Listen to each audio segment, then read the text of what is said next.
मृत्यु परे आत्मा सबुठारु प्रथमे काहाकु डाकिथाए। मृत्यु परे आत्मा सबुठारु प्रथमे काहाकु खोजिथाए। सांगमाने मनुष्य जेतेबेले जन्म होइथाए सेही क्षणी तार मृत्यु निर्धारित होइथाए। आमे समस्ते जानिछे जे मृत्यु निश्चित, किंतु सबुठु महत्वपूर्ण कथा हेउछि मृत्यु परे आत्मा सहित कौन होइथाए। धन, परिवार, जस, वैभव सबु एही संसार रे रही जाए, किंतु आत्मा एकाकी बाहरी पड़ी थाए अज्ञान यात्रा अभिमुखे। हिंदू धर्म ग्रंथर महान पुराण गरुड़ पुराण रे वर्णित मृत्यु केवल अंत नुहे बरम नुआ द्वार अटे। एक एमिति द्वार जहाकू पार करी आत्मा निज द्वारा करिथिबा कर्मर परिणाम भोगी थाए। मृत्युर क्षण किपरि होइथाए? जेबे श्वास धीरे धीरे कटि थाए, जेबे शरीर निश्चेद हो जाई थाए, जेबे आखि को किछि देखा जाय न थाए, जेबे आत्मा शरीर ठू अलगा होई एक नुआ मोड़ आड़ को बढ़ी थाए, सेही मार्गरे केही साथी बा संपर्कीय न थांती। जे भल कर्म करि थाए ताकू प्रकाश मिली थाए एवं जे पापर रास्ता को बाछि थाए ताकू अंधकार घेरी देई थाए। सांग माने एबे जानिबा, जेबे आत्मा अंधकार भयरे बुड़ी थाए तेबे से असहाय होई सबुठु प्रथमे काहाकू डाकी थाए बा खोजी थाए। एही विषयटी को जानिबा पाई भिडियोटी को संपूर्ण रूपे निश्चय देखंतु। से किए जहाकू आत्मा सबुठु प्रथमे खोजी थाए? कौन से आत्मा को रक्षा करि पारे? सांग माने चलंतु एही ज्ञानवर्धक रहस्य रे हजि जिबा। ता पूर्वरु वीडियो को गोटे लाइक करी वीडियो को शेष पर्यंत अवश्य शुणंतु, कारण यह गरुड़ पुराणर कथा अटे। भगवान श्रीहरि कहिछंती गरुड़ पुराण को अधा अधूरा शुणिबा उचित नुहे, यह क्षतिकारक होइथाए। सांग माने बहुत समय पूर्वरु एक समृद्ध नगरी रे धर्मराज नामक गोटिए व्यक्ति रहुथिला।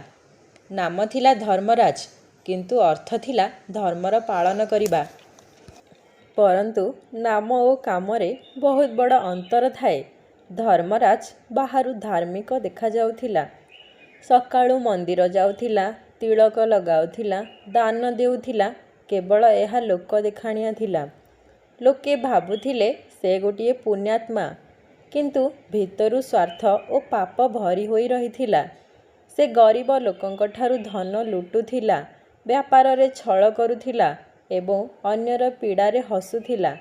समय बीती चलिला, धर्मराज बुढ़ा हेबाकु लागिला, किंतु ता भितरर स्वार्थ और गर्व बढ़ी बढ़ी चलिला। किंतु गोटिए रातिरे से सोई थाए, अचानक ता श्वास तीव्र होईगला, आखि अंधारिया होईगला। एहा देखी परिवार लोक दौड़ी आसी केही ताकू पानी पियाउ थाए तो केही वैद्यंकु डाकु थाए, किंतु नियतिर लेखाकू केही बदलाई पारिबे नाही। सेही समयरे धर्मराजकर प्राणवायु चलीगला। बिस्तर उपरे शरीर सेपरी पड़ी रही थाए। चारिजण सेठारे बसी विलाप करुथांती, परंतु से निजे से शरीर ठारू अलगा होई जाई थाए। से चिल्लाउ थाए, मु एठारे किपरि, मु जीवित, किंतु केही सुनी पारु नथिले। से धीरे धीरे जानी पारु थाए शरीर आत्मा ठारू अलगा होई सारिछि। एहा हेउछि मृत्यु। एबे तार वास्तविक यात्रा आरंभ हेबाकु जाउछि। जेउ यात्रा जेउठिकु धन ता सहित जीव नाही, परिवार लोक मध्य जीवे नाही, केवल कर्म ता साथी होई ता सहित जीव। धर्मराज सबुआडे बुली बुली देखु थाए। समस्ते विलाप करुछंती, पत्नी कांदुछि, से जोर जोर रे चिल्लाउ थाए, किंतु केही ता कथा को सुनी पारु नथिले। एबे धीरे धीरे वातावरण परिवर्तन होई जाउ थाए। जेउठारे घर लोकंकर स्वर गुंजरित हेउथिला, किंतु हठात कला अंधकार माड़ी आसिला। ता पाद तळु भूमि अंतर्धान होईगला। से शून्य रे झुलु थाए। एबे चारिआडे कला पवन बहिबा पाई लागिला।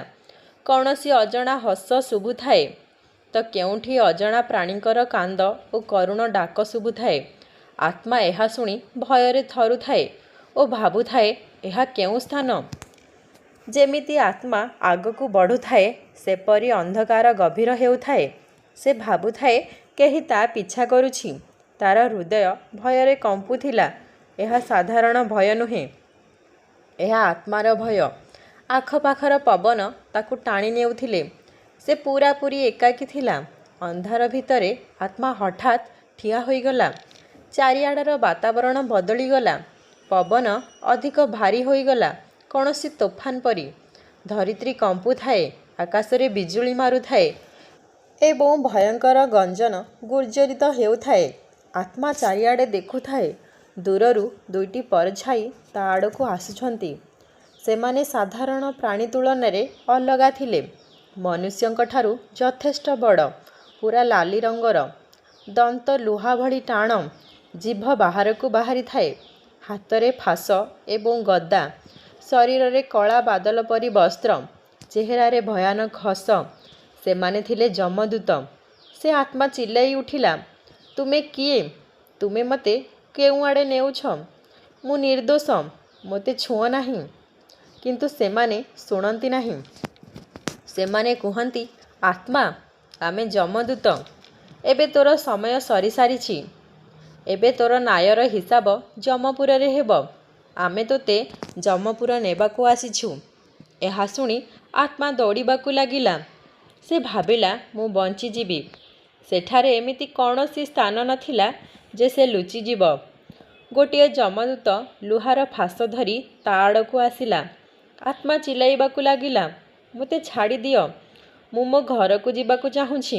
ମୋ ସ୍ତ୍ରୀ ଓ ମୋ ଛୁଆମାନେ ମୋତେ ଖୋଜୁଛନ୍ତି। କିନ୍ତୁ ଯମଦୂତ କଠୋର ସ୍ୱରରେ କହିଲା, ତୋ ଘର ଏବେ ଯମପୁର। ତୋ ପରିବାର ତୋତେ ଦେଖିପାରୁନାହାନ୍ତି। ଏବେ ତୋ କର୍ମ ହିଁ ତୋ ସାଥ ଦେବ। ଏବେ ଆତ୍ମା ପୂରା ଭୟରେ ଥରୁଥାଏ। ତାର ହୃଦୟର ଗତି ତୀବ୍ର ହେଉଥାଏ। ତାର ଚାରିଆଡ଼ କେବଳ ଅନ୍ଧକାର ଓ ଅନ୍ଧକାର। ତା ମୁହଁରୁ ସେ ପ୍ରଥମେ ଡାକେ, ମା, ମା, ତୁମେ କେଉଁଠି ମା? ମୋତେ ବଞ୍ଚାଅ। ମୁଁ ବହୁତ ଡରିକି ଅଛି। ମୋତେ ତୁମ କୋଳରେ ଲୁଚାଇ ଦିଅ। ସାଙ୍ଗମାନେ, ଗରୁଡ଼ ପୁରାଣରେ କୁହାଯାଇଛି, ଆତ୍ମା ସବୁଠୁ ପ୍ରଥମେ ନିଜ ମାଆକୁ ଡାକିଥାଏ। କାରଣ ଜୀବନର ପ୍ରତ୍ୟେକ ସଙ୍କଟରେ ମା ପ୍ରଥମେ ସାହାରା ହୋଇ ଠିଆ ହୋଇଥାଏ। ମାଆର କୋଳ ହିଁ ସେହି ସ୍ଥାନ ଯେଉଁଠି ଛୁଆ ସୁରକ୍ଷିତ ହୋଇ ରହିଥାଏ। ଆତ୍ମାର ଆଖି ସାମ୍ନାକୁ ତା ମାଆର ଛବି ଆସିଗଲା। ସେ ସେହି ମା ଯିଏ ପିଲାବେଳେ ତା କୋଳରେ ଝୁଲୁଥିଲା, ଯେ ପିଲାବେଳେ ତାକୁ କୋଳରେ ଝୁଲାଇ ଦେଉଥିଲା, ରାତିରେ ଉଜାଗର ରହି କ୍ଷୀର ପିଆଉଥିଲା, ସବୁ ଲୁହ ପୋଛୁଥିଲା। ଆତ୍ମା ଚିଲେଇ ଚିଲେଇ କହୁଥାଏ, ମା, ତୁ କହୁଥିଲୁ ସବୁବେଳେ ମୋ ସାଥିରେ ରହିବୁ, କିନ୍ତୁ ଏବେ ମୁଁ ଏକା। ସାଙ୍ଗମାନେ, ଯମପୁରରେ ନା କେହି ମା ଅଛନ୍ତି ନା ବାପା। ମାଆର ଶରୀର ଏବେ ସଂସାରରେ ଥିଲା, ଯିଏ ଏବେ ଶୋକ କରୁଛି। ମାଆର କୋଳ ଏବେ ଗୋଟିଏ ସ୍ମୃତି, ଏକ ସ୍ୱପ୍ନ। ତେବେ ଯମଦୂତ କଠୋର ସ୍ୱରରେ କହିଲା, ରେ ଆତ୍ମା, ତୋ ମା ତୋତେ ଜୀବନ ଦେଇଥିଲା, କିନ୍ତୁ ମୃତ୍ୟୁ ପରେ ତୋତେ କେହି ବଞ୍ଚାଇ ପାରିବେ ନାହିଁ। ଯେତେବେଳେ ମାଆକୁ ଲକ୍ଷେ ଡାକିବା ପରେ ମଧ୍ୟ କୌଣସି ଉତ୍ତର ମିଳିଲା ନାହିଁ, ତେବେ ଆତ୍ମାର ଦୁଃଖ ଓ ପୀଡ଼ା ଆହୁରି ଅପାର ହୋଇଗଲା। ତାପରେ ଆତ୍ମା ନିଜ ବାପାକୁ ଖୋଜେ, ଯିଏ ପିଲାବେଳେ ତାକୁ କାନ୍ଧରେ ବସାଇ ବୁଲାନ୍ତି, ଯାର ସଂରକ୍ଷଣରେ ସେ ସଂସାରକୁ ଚିହ୍ନିଥିଲା। ଆତ୍ମା ଚିଲେଇ ଚିଲେଇ କୁହେ, ବାପା, ବାପା, ତୁମେ କେଉଁଠି ବାପା? ମୋତେ ଏହି ଅନ୍ଧକାରରୁ ବାହାର କରିଦିଅ ବାପା। ଆତ୍ମା ଭାବିଲା, ବାପା ଆସି ମୋତେ ନିଶ୍ଚୟ ବଞ୍ଚାଇବେ। କିନ୍ତୁ ବାପା ଆସିଲେ ନାହିଁ। ଚାରିଆଡ଼ କେବଳ ଶୂନଶାନ। ଆତ୍ମା କାନ୍ଦି କାନ୍ଦି କୁହେ, କ'ଣ ମୋତେ କେହି ସାହାଯ୍ୟ କରିପାରିବେ ନାହିଁ? କ'ଣ ମୁଁ ଏକୁଟିଆ? ତେବେ ଯମଦୂତ କଠୋର ସ୍ୱରରେ କହିଲା, ମାତା ପିତା ତୋତେ ଜୀବନର ମାର୍ଗ ଦେଖାଇଛନ୍ତି, କିନ୍ତୁ ମୃତ୍ୟୁର ମାର୍ଗ ଦେଖାଇ ପାରିବେ ନାହିଁ। ଏହି ମାର୍ଗ କେବଳ ତୋର କର୍ମର ଅଟେ। ଆତ୍ମା ଉଚ୍ଚ ସ୍ୱରରେ କହିଲା, ମୋ ବାପା କି ମୋ ମା ମୋତେ କେହି ରକ୍ଷା କରିପାରିଲେ ନାହିଁ, କିନ୍ତୁ ମୋ କର୍ମ ତ ମୋତେ ରକ୍ଷା କରିପାରିବ। ଆତ୍ମା ଥରି ଥରି କହିଲା, ହେ ଧର୍ମ, ହେ ପୁଣ୍ୟକର୍ମ, ମୁଁ ତୁମକୁ ଡାକୁଛି। ଏବେ ତ ତୁମେ ଆସି ମୋତେ ଏହି ଅନ୍ଧକାରରୁ ବଞ୍ଚାଇ ଦିଅ। ମୋର ଜୀବନର ଭଲ କାମ ମୋତେ ରକ୍ଷା କରିବା ପାଇଁ ନିଶ୍ଚୟ ଆସିବ। ମୋତେ ଆସି ରକ୍ଷା କର। ଯେମିତି ଆତ୍ମା ଏହା କହିଛି, ତା ସାମ୍ନାରେ ଏକ ଅଦ୍ଭୁତ ଦୃଶ୍ୟ ପ୍ରକଟ ହେଲା। ତା ଜୀବନର ସବୁ କର୍ମ ଆକାର ନେବାକୁ ଲାଗିଲେ। ସେ ଯେଉଁ ଭୋକିଲାକୁ ରୁଟି ଦେଇଥିଲା ସେଠାରୁ ଗୋଟିଏ କିରଣ ବାହାରି ବାହାରକୁ ଆସିଲା। ସେ ଗୋଟିଏ ଥର ସତ୍ୟର ସାଥ ଦେଇଥିଲା, ସେଠାରୁ ଗୋଟିଏ ଜ୍ୟୋତି ଆସିଲା। ଏହିପରି ଭାବେ ଆତ୍ମାର କର୍ମମାନ ତା ପାଖରେ ଆସି ବିଦାୟମାନ ହେଲେ। କିନ୍ତୁ ଏମାନେ ସବୁ ବହୁ ଛୋଟ ଓ ଦୁର୍ବଳ ଥିଲେ। ଏହି ଭିତରେ ତାର ପାପ ମଧ୍ୟ ଜୀବିତ ରୂପରେ ସାମ୍ନାକୁ ଆସିଗଲା। ଯେଉଁଠି ସେ ଛଳ କରିଥିଲା ସେଠି ଅନ୍ଧକାରର ରାକ୍ଷସ ଆସିଗଲା। ଯେଉଁଠି ସେ ଲୋଭ ଓ ଲୁଟପାଟ କରିଥିଲା ସେଠାରୁ ଗୋଟିଏ ଭୟାଭୟ ପ୍ରାଣୀ ବାହାରି ବାହାରି ଆସିଲା। ଯେଉଁଠି ସେ ମିଛ କହିଥିଲା ସେଠାରୁ ଗୋଟିଏ କଳା ଛାୟା ବାହାରକୁ ଆସି ସବୁଆଡ଼େ ବିଛେଇ ହୋଇଗଲା। ଏହିସବୁ ପାପ ତା ଚାରିପଟେ ଘେରିଗଲେ ଓ ପୁଣ୍ୟର କିରଣକୁ ଢାଙ୍କି ଦେଲେ। ଆତ୍ମା କହିଲା, ଆରେ ପୁଣ୍ୟକର୍ମ, ତୁମେମାନେ ଏତେ ଦୁର୍ବଳ କାହିଁକି? ମୁଁ କ'ଣ ଜୀବନ ସାରା ତୁମକୁ ବଢ଼ାଇ ନଥିଲି? କିନ୍ତୁ ତୁମେମାନେ କାହିଁକି ମୋତେ ରକ୍ଷା କରିପାରୁନାହଁ? ତାର ଛୋଟ ପୁଣ୍ୟ ପାପର ଭାରି ଅନ୍ଧକାର ଭିତରେ ଲୁଚି ଯାଉଥାଏ। ତେବେ ଯମଦୂତ ଗର୍ଜନ କରି କହିଲା, ରେ ଆତ୍ମା, ତୁ ମୃତ୍ୟୁ ପରେ ମାଆକୁ ଡାକିଲୁ, ପୁଣି ବାପାକୁ ଡାକିଲୁ, ପୁଣି କର୍ମକୁ ମଧ୍ୟ ଡାକିଲୁ। କିନ୍ତୁ ଏଠାରେ ତୋ ମା' କି ତୋ ବାପା ସାହାରା ଦେଲେ ନାହିଁ। କେବଳ କର୍ମ ତୋ ସାଥିରେ ରହିଲା। କିନ୍ତୁ ତୋର ପୁଣ୍ୟକର୍ମ ଦୁର୍ବଳ ଅଟେ ଏବଂ ପାପ କର୍ମ ଭାରୀ। ତେଣୁ ଏବେ ତୋତେ ଯମରାଜଙ୍କ ଦରବାରକୁ ଯିବାକୁ ହେବ। ସେଠାରେ ହିଁ ତୋର ନ୍ୟାୟ ହେବ। ଏହା ଶୁଣି ଆତ୍ମା କହିଲା, ହାୟ, ମୁଁ ଜୀବନ ସାରା ଧନ କମାଇଲି, ପାପ କଲି, କିନ୍ତୁ ଧର୍ମକୁ ଅଣଦେଖା କଲି, ଧର୍ମ କଲି ନାହିଁ। ଯଦି ମୁଁ ଭଲ କାମ କରିଥାନ୍ତି ତେବେ ମୋ ସହିତ ଭଲ ହୋଇଥାନ୍ତା। କିନ୍ତୁ ଆଜି ମୁଁ ଏକା, କେହି ମୋ ସାଥିରେ ନାହାନ୍ତି। ଏହା କହି ଆତ୍ମା ବିଳାପ କରୁଥାଏ। ଏବେ ତା ଆଖିରୁ ଲୁହ ନୁହେଁ, ବରଂ ଅନ୍ତହୀନ ପଶ୍ଚାତାପ ବୋହୁଥାଏ। ତେଣୁ ସାଙ୍ଗମାନେ, ଧନ, ସମ୍ପତ୍ତି, ଲୋଭ, ମୋହ ଏହିସବୁ ସଂସାରରେ ରହିଯାଏ। କେବଳ କର୍ମ ହିଁ ସାଥିରେ ଚାଲେ। ତେଣୁ ଭଲ କର୍ମ କରନ୍ତୁ। ଭିଡ଼ିଓଟିକୁ ଭଲ ଲାଗିଥିଲେ ଭିଡ଼ିଓକୁ ଲାଇକ୍ କରି ଅଧିକାରୁ ଅଧିକା ସେୟାର କରନ୍ତୁ।